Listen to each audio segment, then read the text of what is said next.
आप सभी का स्वागत है।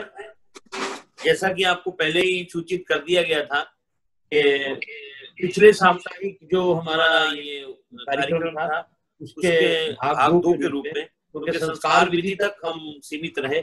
अब इसके उपरांत जैसा कि आपको ऑडियो द्वारा भी बताया गया था कि उन युवा माताओं के लिए, युवा पिताओं के लिए जिनके बच्चे 8वीं कक्षा से नीचे हैं और उनके लिए वीरेंद्र जी, जैसा कि वह आयुर्वेदाचार्य भी हैं, योगाचार्य भी हैं और वेद प्रवक्ता भी हैं, तो तीनों तरह की चीजें आज आपके सामने आएंगी। बच्चों की आंखों के लिए, स्ट्रेस के लिए और कई चीजें उसमें आने वाली हैं। तो आपसे अनुरोध है कि आप कृपया करके कॉपी पेंसिल आपके पास उपलब्ध होनी चाहिए, ताकि वो अगर कोई चीज घर में ही कुछ चीजों से करके आप अगर जो चीजें कर सकते हैं वो लिखना चाहें तो आप लिख सकते हैं। तो वीरेंद्र जी हमारे बीच में उपस्थित हैं। वीरेंद्र जी, अगर आप मेरी आवाज को सुन रहे हो तो अगले 40 से 45 मिनट तक आपके प्रवचन का समय है। आप अब आगे का कार्यक्रम अपने वहां से चलाइए। वीरेंद्र जी।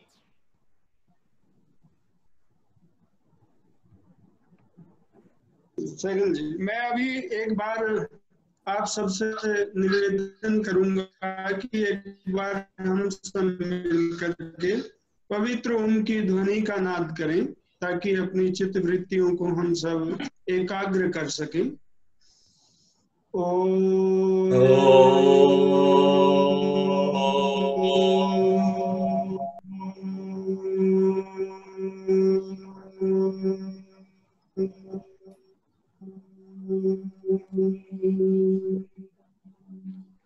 ओम यो भूतं च भव्यं च सर्वं यश्चादितिष्ठति ईश्वर्यस्य च केवलं तस्मै ज्येष्ठाय ब्रह्मणे नमः। ओम नमः शंभवाय च मयो भवाय च नमः शंकराय च मयस्कराय च नमः शिवाय च शिवतराय च। ओम शांति शांति शांति। यशस्वी प्रधानमंत्री श्री अजय चौहान जी, सम्माननीय मंत्री जो बड़ी कर्मठता के साथ संयोजन करते हैं, श्री अजय टंकारावाला जी, और मैं अपने साथ जुड़े हुए जितने भी श्रोतागण हैं, जिनमें सम्माननीय वंदनीय मातृशक्ति और सम्माननीय भद्र पुरुषों, आर्य पुरुषों, आप सब आज एक विशेष विषय को लेकर के मेरे साथ जुड़े हैं। क्योंकि पिछली बार संस्कारों पर जो चर्चा हुई थी उसमें हमने कुछ बेसिक बातें की थी, पर फिर सैगल साहब ने कहा कि अभी हमें जो है बच्चों का जो एक अवस्था की तरफ बढ़ रहे हैं, बचपन से लेकर के, उनको हम किस प्रकार से संस्कार दें। देखिए, संस्कार अपने आप में बहुत एक व्यवस्थित विज्ञान है।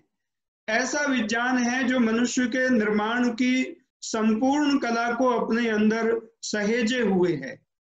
अगर हम वेद का एक नारा, जो वेद का ये वाक्य है जिसको कहते हैं मनुर्भवः जनया दैव्यं जनम, जिसका अर्थ है कि हम मनुष्य बने और दिव्यता को उत्पन्न करें। संस्कारों की जो मूल भावना है उसके साथ में जुड़े।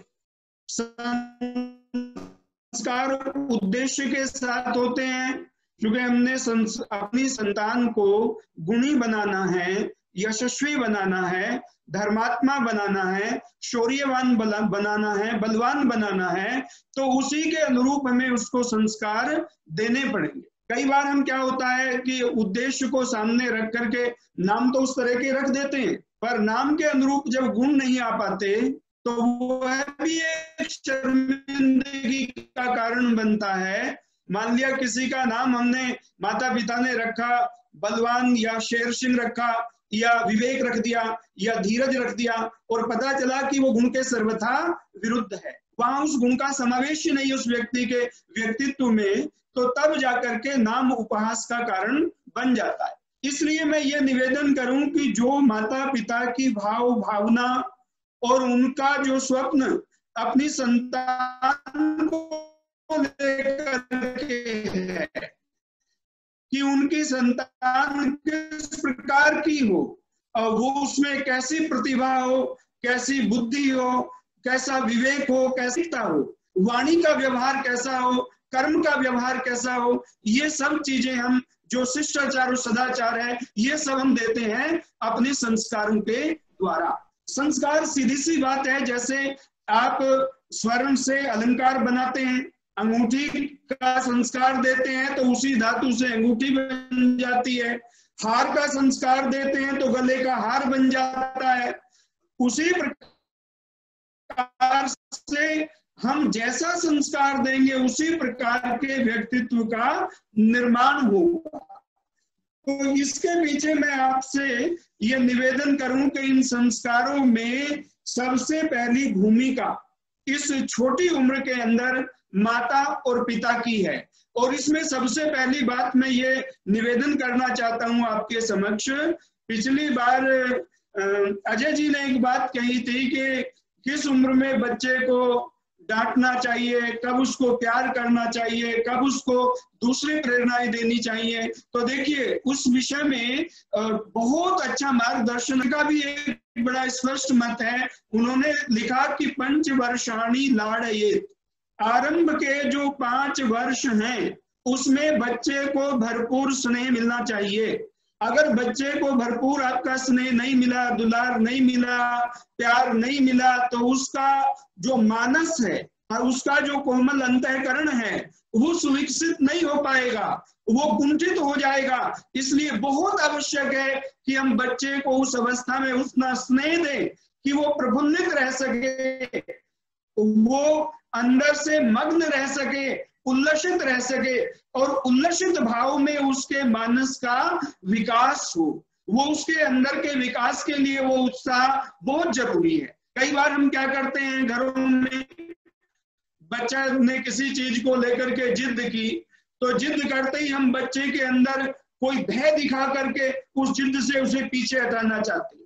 ये हमारी एक मूढ़ता है कि हम एक बुराई से उसको हटाने के लिए उससे भी बड़ी हानिकारक चीज उसके सामने प्रस्तुत कर रहे हैं।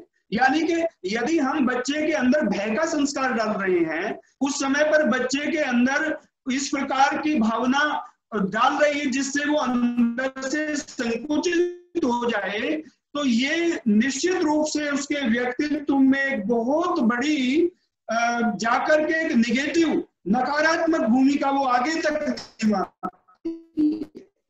और वो स्वभाव से संकोची बन जाएगा। इसलिए हमें ये करना है कि बच्चे की रचनात्मक जो प्रवृत्तियां हैं, जो उसके अंदर निर्माण करने वाली प्रवृत्तियां हैं, वो नष्ट ना हो।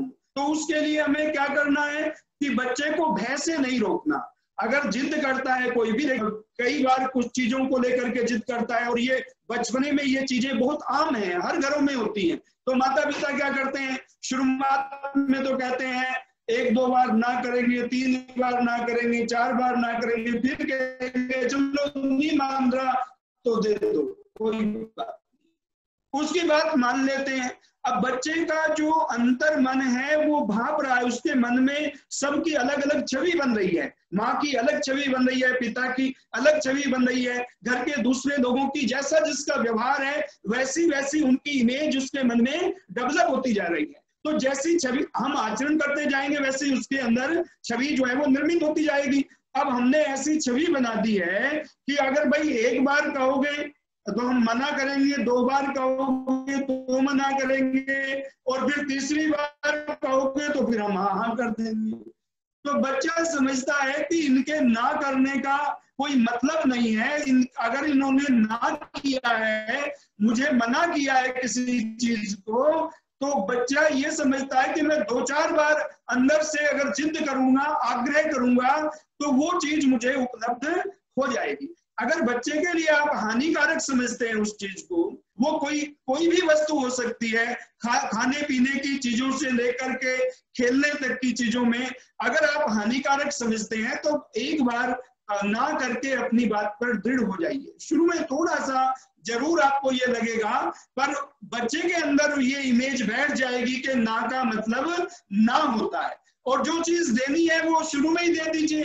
तो ये जो जिद वाली प्रवृत्ति है, बच्चे का स्वभाव जिद्दी नहीं बनेगा। बच्चा वो आपकी भावनाओं को समझ करके और उसके साथ तालमेल मिला करके चलेगा। तो एक तो ये जिद को समाप्त करना, ये हर माता पिता का दायित्व है। वो चाहे तो अपने बच्चे को जिद्दी बना ले, और चाहे तो अपने बच्चे हित में जो वो निर्णय ले रहे हैं उसमें उसकी एक सहज समझ पैदा हो, ऐसा उसके मानस का निर्माण करें। और दूसरी बात मैं कहना चाहता हूं कि हम बच्चे के आहार को देखिए, ऋषियों ने एक बात बहुत महत्वपूर्ण कही, जैसा खाए अन्न वैसा बन जाए मन। हमारे मन का और अन्न का परस्पर संबंध है, और वो संबंध कितना घनिष्ठ है। अगर उस आप संबंध को देखें तो उसके लिए ऋषियों ने कहा आहार शुद्धो सत्व शुद्धि, यानी कि आहार की शुद्धि होने से, अगर हम आहार सात्विक ले रहे हैं तो हमारे विचारों की शुद्धि हो जाती है, बुद्धि की शुद्धि हो जाती है, और सत्व शुद्ध हो ध्रुवा स्मृति। और जैसे ही हमारे सत्व की शुद्धि होती है वैसे ही हमारी स्मृति आदि जो है वो दृढ़ हो जाती है, मजबूत हो जाती है। इसीलिए हमें बच्चों के आहार पर भी, उनके निर्माण के लिए ध्यान देना। उसकी भूमिका दो तरफ जाती है, आहार की भूमिका। एक तो उससे विचारों का और मन का निर्माण होता है, और दूसरा उससे हमारे शरीर का निर्माण होता है। दोनों स्तरों पर बच्चे को आवश्यकता है कि उसका शारीरिक विकास भी ठीक प्रकार से हो, संतुलित हो, और उसका मानसिक विकास भी ठीक प्रकार से हो, उसमें कोई बाधा ना आए, ये देखना माता और पिता का कर्तव्य है। तो सात्विक आहार में जो सर्वोत्तम चीजें हैं, देखिए हम सब चाहते हैं कि हमारी संतानें बुद्धिमान हो। कौन चाहता है? निर्बुद्धि संतान की कामना दुनिया में कोई भी नहीं करता। पर विवेकशील, बुद्धिमान, मेधावी ऐसी संतान कहां से आए? उसके लिए कहा कि एक तो आहार में हम ऐसे सात्विक पदार्थों का प्रयोग करें। और मैं आपको बताना चाहता हूं कि आप जैसे घरों में ज्योतिषमती है, वचा है, इन चीजों का प्रयोग अगर बच्चों को कराएंगे तो निश्चित रूप से उनका मस्तिष्क जो है वो प्रखर बनेगा, बुद्धि तीव्र बनेगी। और मैं तो ये यहां तक कहता हूं कि अगर गर्भवती माताएं शंख पुष्पी और ब्रह्मी का प्रयोग करें तो निश्चित रूप से संतान मेधावी पैदा होती है।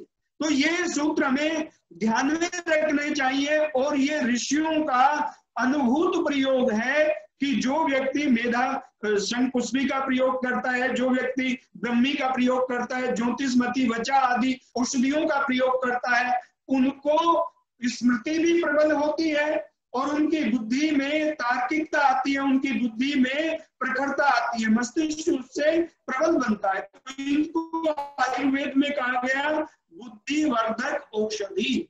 ये बुद्धि की वृद्धि करने वाली, मानसिक तत्व का विकास करने वाली औषधि है। इनका प्रयोग करते हुए हमें, जब हम बच्चे के लिए कहते हैं कि हमारा बच्चा आयुष्मान हो, उसका दीर्घायुष्य हो, तो दीर्घायुष्य भी शरीर के स्वास्थ्य पर निर्भर करता है, और बुद्धि उसकी प्रखर हो, बुद्धि में वर्चस्व हो, ब्रह्म वर्चस्वी बने, तो उसके लिए भी बहुत आवश्यक है कि हम अच्छे आहार का, और अच्छे आहार में अगर आप उपलब्ध करा सकते हैं तो गोघृत और गोदूध ये बच्चे के लिए आवश्यक है।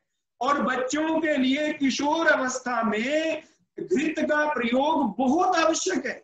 घृत जो है शरीर के निर्माण में बहुत बड़ी भूमिका निभाता है। इसलिए हम सबको, जहां हम अच्छे फलों का प्रयोग करते हैं, सब्जियों का, ताजी सब्जियों का प्रयोग करते हैं, जहां हम अन्न में, आप देखिए जितनी भी ये फास्ट फूड है, अगर आप उनको रोक करके बच्चे के लिए गेहूं का शुद्ध दलिया है, जौ का दलिया है, या ओट्स जो जई होती है उसका दलिया है, आप ये चीजें दीजिए, ये बहुत सात्विक चीजें हैं। और इनको देने से जहां एक और हमारे अंदर बल की वृद्धि होती है, शरीर का विकास होता है, पोषण मिलता है, पुष्टि मिलती है, वहीं सात्विक तत्व की भी वृद्धि होती है, बुद्धि भी सात्विक बनती है। इसलिए आहार के इस तत्व को हमें ध्यान में रखना चाहिए। आजकल बच्चों की आंखों पर चश्मे बहुत चढ़ रहे हैं, आपने देखा होगा, बहुत बच्चों की दृष्टि जो है वो कहीं ना कहीं विकृत हो गई है, उसमें कोई ना कोई विकार आ जाता है। तो उसके लिए आप बच्चे को बचपन से ही आंवले का प्रयोग कराएं। अगर आप आंवले का प्रयोग कराएंगे तो आंवले के प्रयोग से दृष्टि जो है वो प्रबल रहेगी। आप इस चीज को देखिए, जैसे ऋतु आने पर गाजर का प्रयोग कराएं, और आंवला जो है वो लगभग किसी न किसी रूप में हम 12 महीने उसका प्रयोग कर सकते हैं। तो आंवला भी एक रसायन का काम करता है। तो इसलिए जैसे आंखें प्रबल हों और सारी, देखिए हमारी शक्ति कहाँ पर है, हमारी पूरी शक्ति हमारी इंद्रियों के अंदर होती है। जो हमारी इंद्रियां 5, ये पूरी की पूरी जो है हमारे ज्ञान का आधार है, और जो कर्मेंद्रिया हैं वो हमारे बल का आधार है। और जो ज्ञानेंद्रिया हैं उनमें तेज आए, वो तेजस्वी हो, वो अच्छे प्रकार से प्रबल हो। रोज प्रार्थना करते हैं, अक्षनोर में चक्षुरस्तु, कर्णयोर में श्रोत्रमस्तु। तो ये जो हम अपनी एक एक इंद्रिय के लिए बल की और तेज की कामना करते हैं, आपने देखा होगा संध्या में भी, ये तो यज्ञ में करते हैं, जब संध्या करते हैं तो वहां भी आप 2 बार अंगों को जल से स्पर्श करते हैं। तो जब 2 बार स्पर्श करते हैं तो वहां भी क्या कहते हैं, एक बार तो पुनातु शब्द का प्रयोग करते हैं, भू पुनातु शीर्षि, भूय पुनातु नेत्रे, स्वय पुनातु कंठे, मैं पुनातु हृदय। एक बार ये पुनातु क्या है कि पवित्र हो, ये पवित्रता का भाव है। भगवान से हम ऐसी प्रार्थना करें कि हमारा मस्तिष्क, हमारा हृदय, हमारा मन, हमारे नेत्र, हमारे प्राण, हमारा नाभि चक्र, सब का सब जो है वो पवित्र हो, शुद्ध हो, उसमें कहीं कोई तामस का गुण न आए। और साथ में हम ये भी प्रार्थना करते हैं कि वो प्रबल हो, वाक प्राण प्राण, जैसे हम बार बार इस बात को करते हैं कि हमारा प्राण भी बलिष्ठ हो, हम वाग्मी बने, हमारी वाणी जो है वो प्रभावी हो, उसमें ओज हो, हम वाणी को अच्छे प्रकार से बोलना सीखे। देखिए माँ बाप का एक सबसे बड़ा कर्तव्य ये भी है कि वो अपनी संतानों को वाक्पटु बनाएं। वाणी का सबसे पहले हम जो शिक्षा है वो माँ से ग्रहण करते हैं। सबसे पहले बच्चे को बोलना माँ सिखाती है। महर्षि दयानंद ने लिखा कि शिष्टाचार के जितने भी शब्द हैं, छोटे बड़ों से व्यवहार करने की शिष्टाचार की जो पद्धति है वो माँ बच्चे को सिखाती है, फिर पिता उसका विकास करता है। तो इस प्रकार से सुंदर वाणी हो, सुंदर विचार हो और सुंदर व्यवहार हो, ये तीनों चीजें अच्छी बनती है तो संतान को हम क्या कहते हैं कि ये संतान सदाचारी है। तो संतान को संस्कारवान बनाए रखने के लिए हमें बहुआयामी चीजों पर ध्यान देना पड़ेगा, जिसमें हम खान पान पर भी पूरा ध्यान देंगे कि वो सात्विक हो, पौष्टिक हो, ऊर्जा को देने वाला हो, बल को देने वाला हो, पराक्रम को देने वाला हो। हम वैचारिक पक्ष पर भी ध्यान देंगे, क्योंकि विचार जो है उसकी प्रेरणा भी बहुत आवश्यक है। जैसा माता और पिता से हमें प्राप्त होता है, जैसी भावना हमें प्राप्त होती है, उसी प्रकार का हमारा व्यक्तित्व आगे बनता चला जाता है। इसलिए हमारे कर्मों का जो मूल प्रेरक है वो भी भाव ही होता है। कोई कर्म किस रूप में हो रहा है, अब बाहर से कर्म को देख करके पता नहीं लगा सकते। उसका अगर आपको पता लगाना है कि ये कर्म किस कोटि का है, तो उसके लिए आपको उसकी मूल भावना पर जाना पड़ेगा कि वो किस भाव से प्रेरित होकर के किया जा रहा है। अगर मूल भाव सात्विक है, पवित्र है, मूल भाव में व्यापकता है, तो समझो कि कर्म भी सात्विक है। इसलिए ये बहुत आवश्यक है कि हम अपने कर्मों की पवित्रता के लिए भावों की शुद्धि करें। तो बच्चे के अंदर भावना पवित्र हो, कर्म पवित्र हो, उसकी वाणी पवित्र हो, उसकी चेष्टाएं सब अच्छी रही। तो चेष्टाओं में विकृति कब आनी शुरू होती है? तो आचार्य चाणक्य ने इस ओर हमें निर्देशित किया। उन्होंने जहां कहा कि पंचवर्षाणि लाड़ेत, फिर वो आगे कहते हैं कि 10 वर्षाणि ताड़ेत।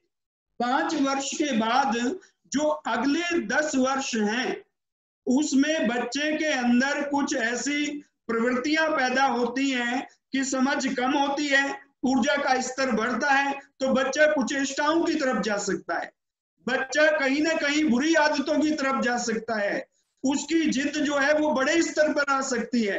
तो इसलिए ऐसे में बच्चे के लिए वर्जना भी बहुत आवश्यक है। जो बहुत ज्यादा इस उम्र में जब बच्चे की गलतियों पर भी जो लाड दिखाते हैं, बच्चे की त्रुटि करने पर भी जो प्यार दिखाते हैं, तो उससे बच्चे जो है गलत दिशा में और दुराग्रह की दिशा में और आगे बढ़ते जाते हैं, मजबूत होते जाते हैं, और पता चलता है कि आगे जाकर के वो आदतें इतनी मजबूत हो जाती हैं, इतनी पक जाती है कि फिर माता पिता का सामर्थ्य नहीं होता कि वो, और फिर उसके बाद एक ऐसा समय आता है जिसमें कहा कि प्राप्ते तु षोडश वर्षे भ्रातृवत्सम आचरे। जब संतान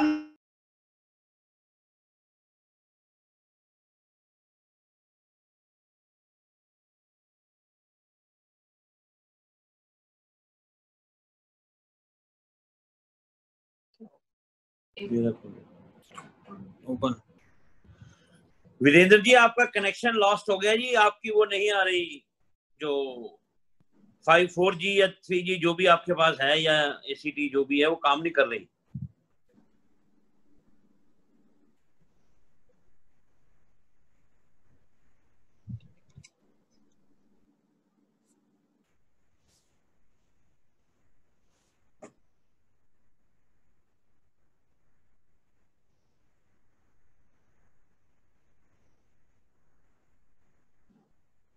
अरे भाई, उनको टेलीफोन कर दीजिए एक बार।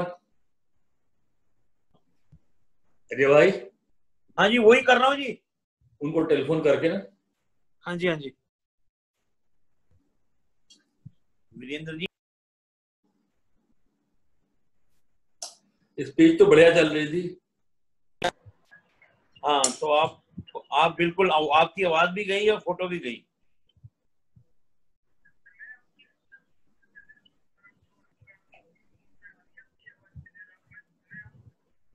नहीं, हमारे सिस्टम में, जूम में नहीं आ रही है ये आवाज, ना फोटो और ना आप वो। बाकी सब आ रही हैं। कहीं आप कमरे में कहीं इधर उधर आगे पीछे होइए, जहां आपको वो मिल जाए इंटरनेट का कनेक्शन। हाँ, आ गए, चित्र भी आ गया आपको, आ गया। आ गया जी, ठीक, आवाज आ, ठीक है जी। मुझे उधर से बहुत क्लियर है आप सबकी आवाज। ठीक है जी, ओके। तो मैं आपसे निवेदन कर रहा था कि जो कहा कि जब संतान 16 वर्ष को प्राप्त हो जाए, मतलब किशोर अवस्था को प्राप्त करके आगे बढ़े, तो फिर कहा भ्रातृवध समाचरेत। फिर बच्चे के साथ जैसे भाई के साथ, बराबर वालों के साथ व्यवहार किया जाता है, उस तरह से व्यवहार करें। अब आपको ये बात थोड़ी कई बार अटपटी लग सकती है। क्यों? आप कहें, देखिए उस समय बच्चे के मानस का विकास हो चुका होता है, और ऐसे में अगर हम बच्चे को उस समय फटकारने की कोशिश करेंगे तो वहां फिर बगावत सामने आएगी, विद्रोह सामने आएगा। इसलिए जब फटकारने की आयु है, जब कुचेष्टाओं से रोकने की आयु है, तब हमें उसे कुचेष्टाओं से रोकना है। और फिर जब उसको बराबरी का सम्मान देना है, तो तब उसको एक प्रकार से अपने व्यवहार में हमें परिवर्तन लाना है। क्या करते हैं, उस समय पर हमें वो कुचेष्टाएं अच्छी लगती हैं तो हम उसका पोषण करते जाते हैं, नजरअंदाज करते जाते। उस समय आपके विरोध और वर्जना को बच्चा सहन नहीं करता, वहां फिर बगावत होती है। इसीलिए आचार्य चाणक्य कहते हैं प्राप्ते तो 16 वर्षे, जब बच्चा बड़ा हो जाए तो भ्रातृवत समाचरित, फिर उसका ये जैसे बराबर के भाइयों के साथ किया जाता है। तो ये एक आचार की पद्धति बताई कि हम जिद से बच्चे को कैसे हटाएं और बच्चे को किस प्रकार से हम आगे बढ़ाएं। और मैं आपसे एक निवेदन करूं कि देखिए, जब हम बच्चे का संस्कार भी करते हैं तो वहां क्या कहते हैं कि बच्चा बलवान बने। बच्चे के लिए, बलवान के लिए क्या कहा जाता है, अस्मा भवतु नस्तन, कि बच्चे का जो शरीर है वो वज्र के समान सुदृढ़ बन जाए। और फिर कहा जाता है कि बच्चा जो है वो मेधावी बने, बुद्धिमान बने। और तीसरी बात फिर ये कही जाती है कि बच्चा जो है वो धैर्यवान बने, गुणी बने।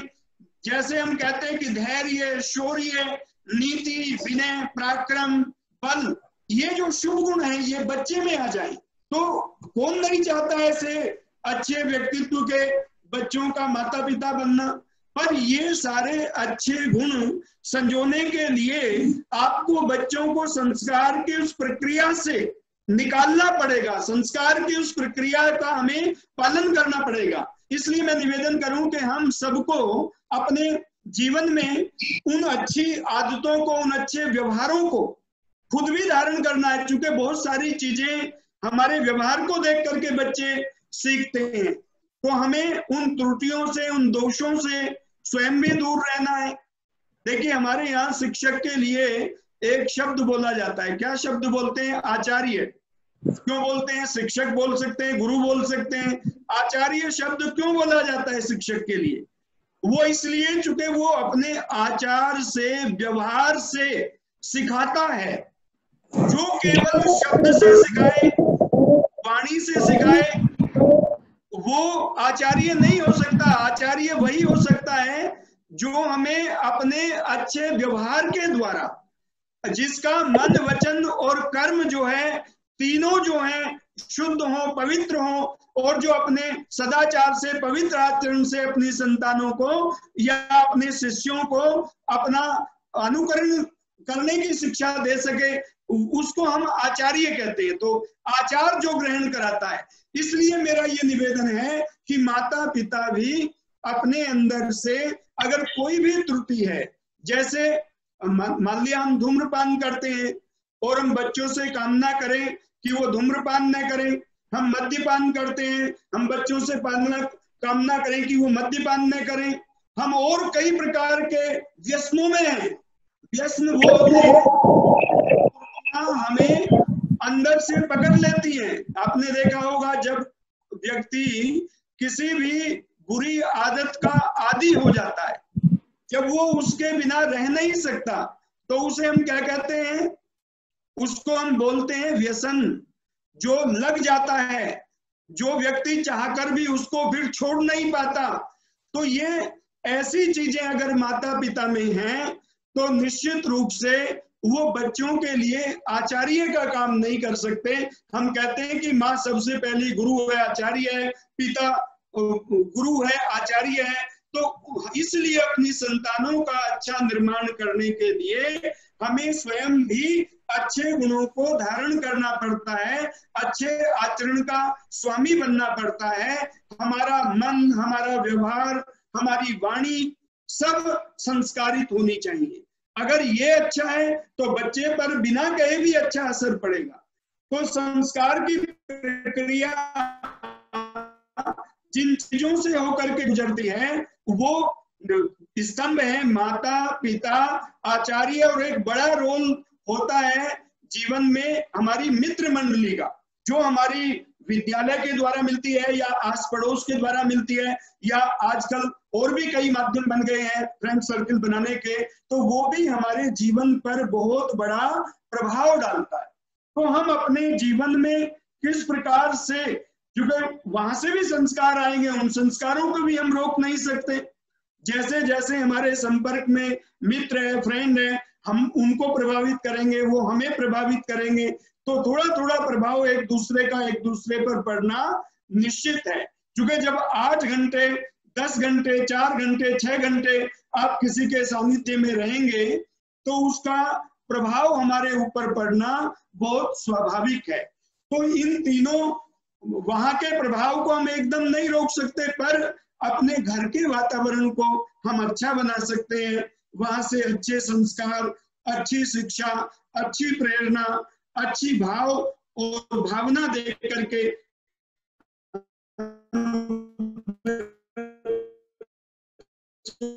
को आगे बढ़ा सकते हैं।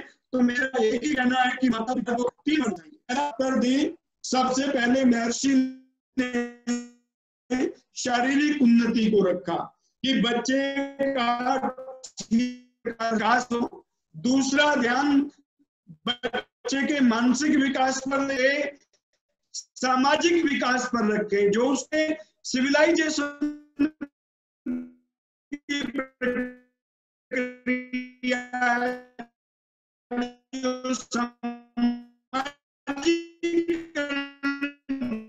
प्रक्रिया है, ठीक प्रकार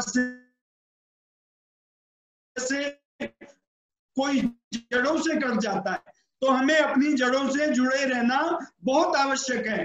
तो इसलिए ये तीनों चीजें, और विशेष करके एक बात विद्यार्थियों के लिए मैं कहना चाहता हूं कि हमारी संस्कृति और संस्कारों में जो एकाग्र होने की प्रक्रिया है, जो मन को सुमन बनाने की प्रक्रिया है, जो अंतःकरण और मानस को परिष्कृत करने की प्रक्रिया है, उसको जरूर, उसका संस्कार जरूर बच्चों को दें। देखिए महर्षि ने सबसे पहले क्या कहा, बच्चों के लिए एक बात अनिवार्य की कि माता और पिता बच्चों को गायत्री मंत्र का अभ्यास कराएं। गायत्री मंत्र का अभ्यास, आप ये मत समझना कि केवल उसको पाठ करके बोल लिया तो गायत्री का अभ्यास हो गया। गायत्री का मूल अभ्यास क्या है?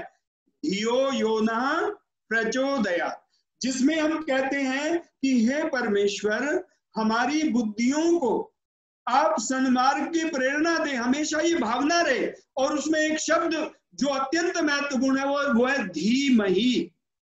आत्मिक उन्नति के लिए बच्चों को हम ध्यान करना सिखाएं, एकाग्र होना सिखाएं, ताकि उनका अपनी चित्त की वृत्तियों पर अधिकार हो सके। ये बहुत बड़ी बात है। अगर आप किसी बच्चे को चाहते हैं कि वो अपनी क्लास में जो है मेधावी रहे, आगे बढ़े, सबसे ज्यादा अंक प्राप्त करे, तो कैसे प्राप्त करेगा? उसके लिए आवश्यक है कि बच्चे में एकाग्र होने की जो विधा है वो आपको बच्चे को सिखानी पड़ेगी, और वही ध्यान की प्रक्रिया है। आप जैसे ये आज्ञा चक्र है, आप देखिए दोनों भ्रिकुटी के बीच में, यहाँ पर बच्चे को आप जब बैठाते हैं संध्या के लिए या ध्यान करने के लिए, मेडिटेशन के लिए, तो उसको बोलिए कि यहाँ पर अपने मन को एकाग्र करके आप बैठे, और उसके साथ में प्राणायाम जरूर सिखाएं। अगर ध्यान से पहले 5 मिनट प्राणायाम कर ले, 5-7 मिनट का, तो मन इतना एकाग्र हो जाता है कि थोड़ा सा प्रयत्न करने पर ही हमारा ध्यान केंद्रित होने लगता है, और उसके लाभ इतने मिलते हैं संतानों को। अगर आप देखेंगे कि जब एकाग्र होने की कला हम सीख लेंगे, तो जितनी देर भी हम विषय के साथ संयुक्त रहेंगे, जितनी देर भी हम कुछ सुनेंगे, पढ़ेंगे, स्वाध्याय करेंगे, वो सब हमारी नॉलेज का हिस्सा बन जाएगा, वो हमारे अंदर धारण हो जाएगा, और वही चीज धारित होती है जो एकाग्र भाव से ग्रहण की जाती है।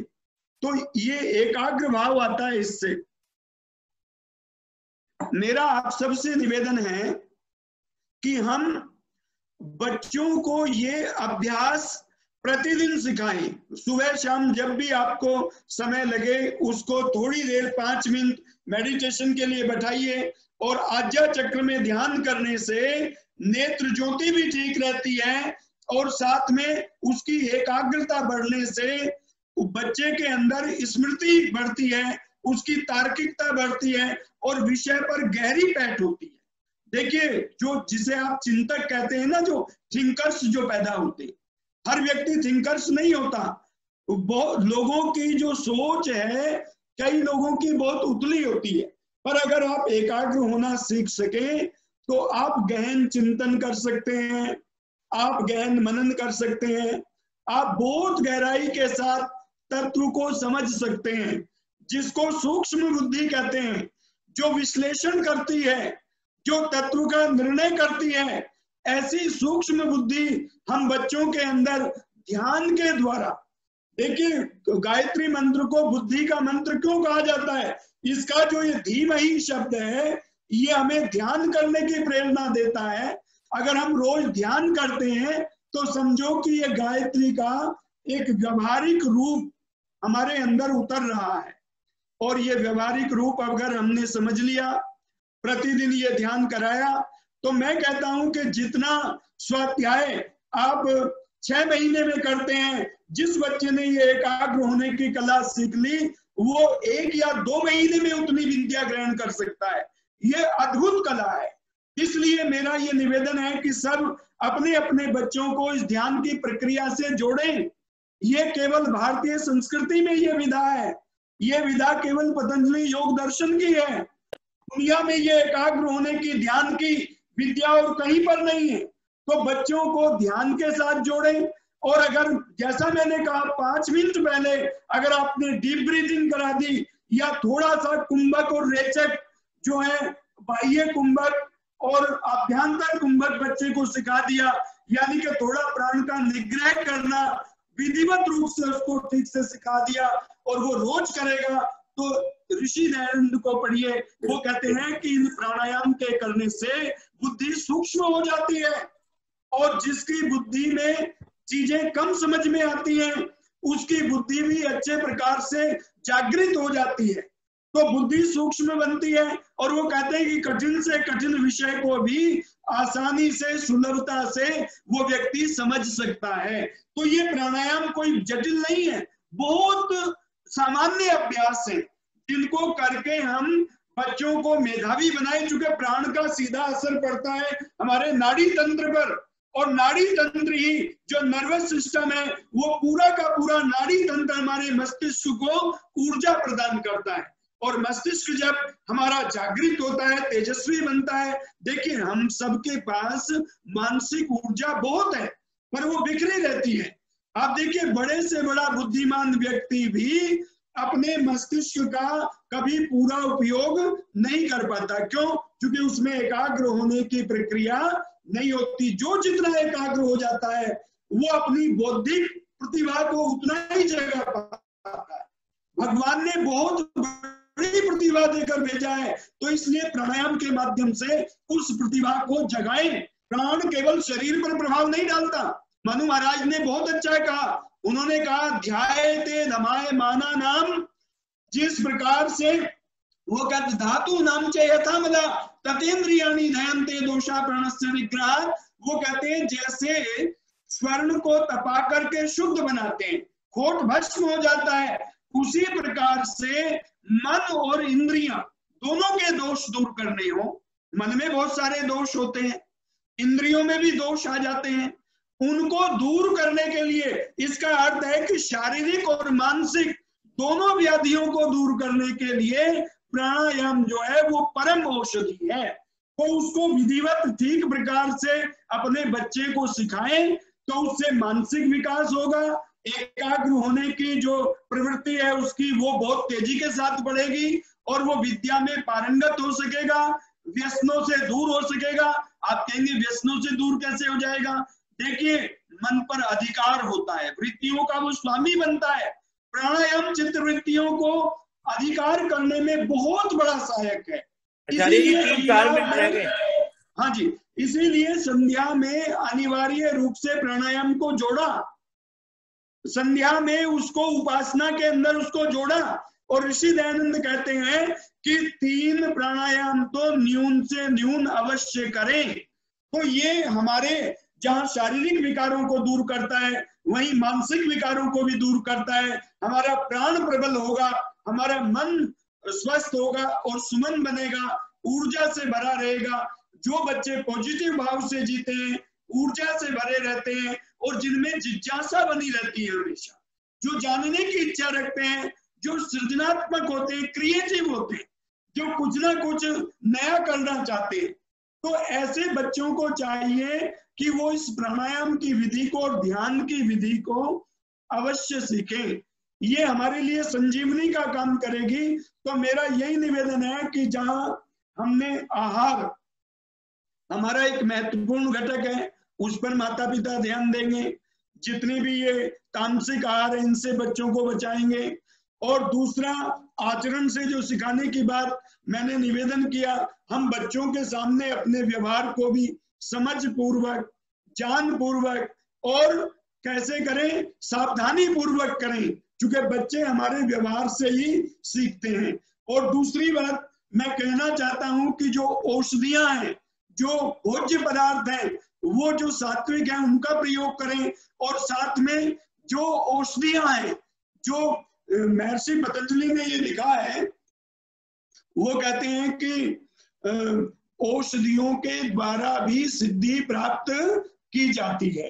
अर्थात अगर हम अच्छी औषधियों का प्रयोग करेंगे, अच्छे आहार का प्रयोग करेंगे, तो उसका परिणाम ये होगा कि वो हमारे उद्देश्य में, हमें आगे बढ़ने में, हमारे मन में प्रसन्नता भरने में, सात्विक आहार का जो लक्षण है वो ये है कि जिससे प्रसन्नता उत्पन्न हो, जिससे धैर्य आए, जिससे मन में स्थिरता आए, वो सात्विक आहार होता है। और जिससे आलस्य आए, प्रमाद आए, क्रोध का भाव बढ़े, मोह बढ़े, निद्रा बढ़े, तो ये बहुत सारा जो आहार है अलग अलग कोटि का, जिसके 3 गुणों की चर्चा गीता में विशेष रूप से की गई है, हम उसको समझें, अपने आहार को, व्यवहार को, दोनों को शुद्ध करते हुए पवित्र आचरण के साथ जुड़े। बच्चा इस प्रकार से क्रिएटिव बनेगा, एकाग्र होने की कला सीख सकेगा और उसमें व्यवहार की, शिष्टाचार की चीजें आएंगी और लोगों से दूर रहेगा, सबल होकर के जिए। तो ऐसी कामना कि बच्चे ऐसे व्यक्तित्व के स्वामी बने जिसमें वो धैर्यवान हो, शौर्यवान हो, पराक्रमी हो और हमारे बच्चे वीर बने, धीर बने, गंभीर बने। ये चीजें बच्चों में आए, तो इसके लिए इन बेसिक चीजों की आवश्यकता रहेगी। मैं बहुत धन्यवाद करता हूं आप सभी का और प्रधान जी का, मंत्री जी का। विशेष रूप से आप ऐसे विषय उपयोगी जो बच्चों के लिए लाते हैं, आपकी दृष्टि इतनी व्यापक है कि आप इसके महत्व को समझ करके इन कार्यक्रमों का आयोजन करते हैं। मैं हृदय से बहुत बहुत आभार व्यक्त करते हुए आप सबको नमन करता हूँ। आचार्य जी का बहुत धन्यवाद। और बहुत ही सरल शब्दों में जो डे टू डे या दैनिक जीवन में जो जो चीजें आती हैं बच्चों के सामने, उसके ऊपर आपने काफी विस्तार पूर्वक से अपनी बात को रखा। और इस बात का खेद है कि बीच में कुछ देर के लिए इंटरनेट के कनेक्शन चले गए, क्योंकि एक बस तो प्रकृति के ऊपर बस नहीं होता, भी बरसात हो रही है तो हो रही है, रोक नहीं सकते, और इंटरनेट नहीं है तो नहीं है, उसमें हम कुछ भी नहीं कर सकते। तो ये एक प्राकृतिक चीज है, उसमें से चले गए, उसके लिए हम क्षमा प्रार्थी हैं। और हमारे प्रधान जी अच्छे अच्छे आइडिया देते रहते हैं, इसलिए उन्होंने कहा कि भाई अगले सप्ताह जो है वो भक्ति संगीत का कार्यक्रम होगा। उसके बाद फिर जो अगला सप्ताह होगा उसमें हम एक सेशन फ्री योगा के ऊपर रखेंगे, जिसमें कि प्रवीण झा जी हमारे बीच में रहेंगे। और आगे का योगा का, जिस तरह से आर्य समाज में योगा कार्यक्रम पहले चला करता था, उसको किस प्रकार से फिर कार्यान्वित करना है और क्या क्या हमें व्यवस्थाएं करनी पड़ेंगी, वो सब आपको बाद में हम बताएंगे। और हम भी उत्सुक हैं कि उस योगा सेशन को चलाया जाए, लोग भी बहुत कह रहे हैं, तो इसलिए प्रधान जी से आज्ञा लेके मैं इस विषय में फिर आपको आगे बताऊंगा। लेकिन उसके बाद एक सेशन जो है हमारा योगा का रहेगा। आप सभी का बहुत बहुत धन्यवाद, प्रधान जी का भी बहुत धन्यवाद।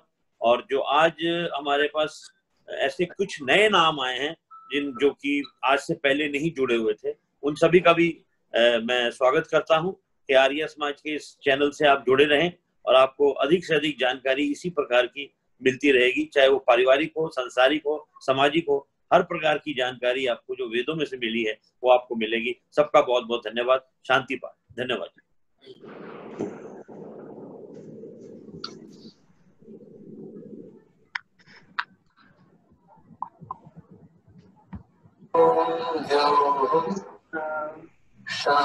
शांतिरंतरिक्ष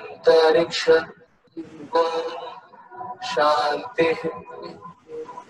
पृथ्वी शांतिरापः शांतिरोषधः शांति वनस्पतयः शांतिर्विश्वेदेवाः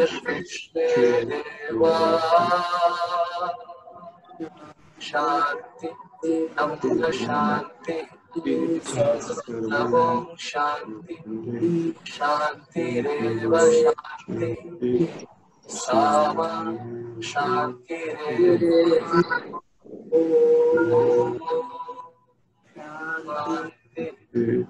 शांति शांति